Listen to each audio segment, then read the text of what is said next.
د اندلس ناجي او د لاسقا د ډګر قهرمان امیر یوسف ابن تاشفین. لومړی برخه. د اندلس ساتونکی او د اسلام د تاریخ د زړورتیا او برم د ډګر د یوه پیاوړي او زړور غازي امیر یوسف ابن تاشفین په ژوندلیک او کارنامو غږیږو. د دې او دې ته ورته نورو با کیفیته او ګټورو خپرونو د لیدو لپاره افغان دعوت ته راشئ.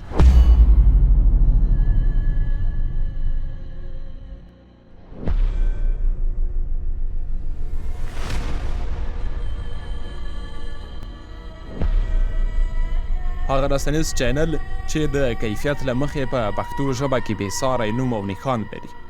په سبسکرایب او د ویډیو په شیر کولو زموږ ملتیا د صحابه کرامو له زمانې وروسته د اسلام مشهور قهرمانان چې مسلمانان یې له نوم سره بلدتیا لري د ګوتو په شمیر دي، لکه صلاح الدین ایوبي، سیف الدین قدس، ظاهر ببرس او نورالدین زنګي. دا سلسله همدلته ختمه شوې. مسلمانان نور قهرمانان او فاتحین نه پیژني.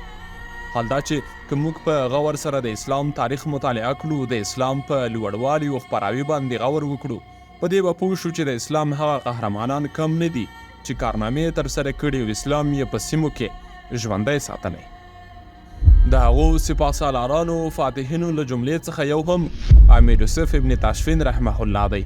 هغه کس چې په لاس یې د شمالي افریقا هیوادونه او اسلامي اندلس په حساس او سرنوشت ټاکونکې مرحله کې له سقوط څخه وژغورل شو او سره متحد یې کړ.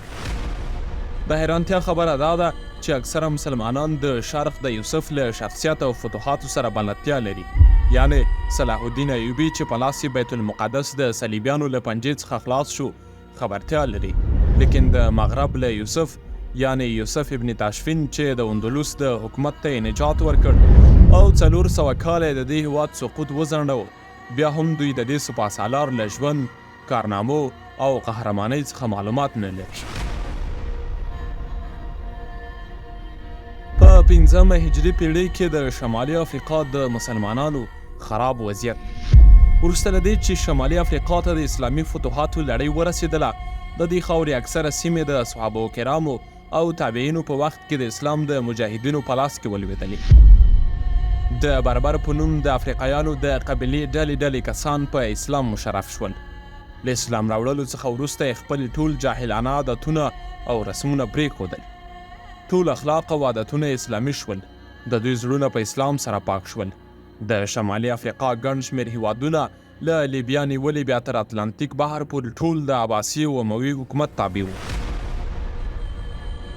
د عباسي خلافت په نیمایي کې د اسلامي خلافت تجزیه سو او جلا جلا کوچني حکومتونه جوړ شول، لکه د ادریسا، خوارجو او فاطمیانو حکومتونه چې د عباسي خلافت په کمزوري کېدلو سره له موقع استفاده وکړه او د متوکل په وخت کې جلا جلا حکومتونه جوړ. په شمالي افریقا کې د بربریانو قبیله د دې حکومتونو د جوړولو او بدلولو د تسګا اکثره قربانیان وو. تر دې مخکې د بربریانو قبیله د اسلامي خلافت تر چتر لاندې د اسلامي تعلیماتو په ترلاسه کولو لګیا وه. د خلافت له تجزیه کېدلو څخه وروسته په سیمه کې کوچني حکومتونه جوړ شول. له دې امله د اسلامي تعلیماتو د ترلاسه کولو سلسله ودرېدله. تازه مسلمان شویو بربري قبایلو ونه شوای کړلی چې اسلامي تعلیم په پوره ډول ترلاسه کړي. له دې امله اکثره تازه مسلمان شوي بربریان بیرته خپلو پخوانیو عادتونو او جاهلانه رسومونو ته وګرځېدل. په سیمه یو ځل بیا د جهل او ګمراهۍ سیوری وغوړېد. د مرابطینو د حرکت ظهور، د کوچنیو حکومتونو جوړېدل او د هغو په منځ کې خپل منځي جګړو د شمالي افریقا وضع ډېره خرابه کړه.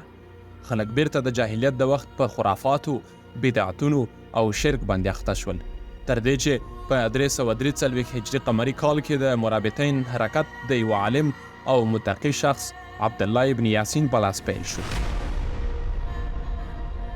نوموړي عالم خپل کار خلکو ته له دعوت ورکولو، له هغوی څخه د خرابو عادتونو، خرافاتو، مشرکانه کړنو د لرې کولو پیل کړ، مګر له څو کسانو پرته نورو خلکو یې دعوت قبول نه کړ. شیخ عبدالله رحمه الله چې له دې ځای څخه مایوس شو، نایجیریا کې یو کاروانسرای د عبادت او اسلامي علومو د زده کړې لپاره کرایه کړ او له خپلو شاګردانو سره یې هلته په عبادت او د اسلامي علومو په تدریس پیل وکړ. د وخت په تیریدلو سره نور خلک هم د نوموړي شیخ رحمه الله د شاګردانو په صف کې داخل شول.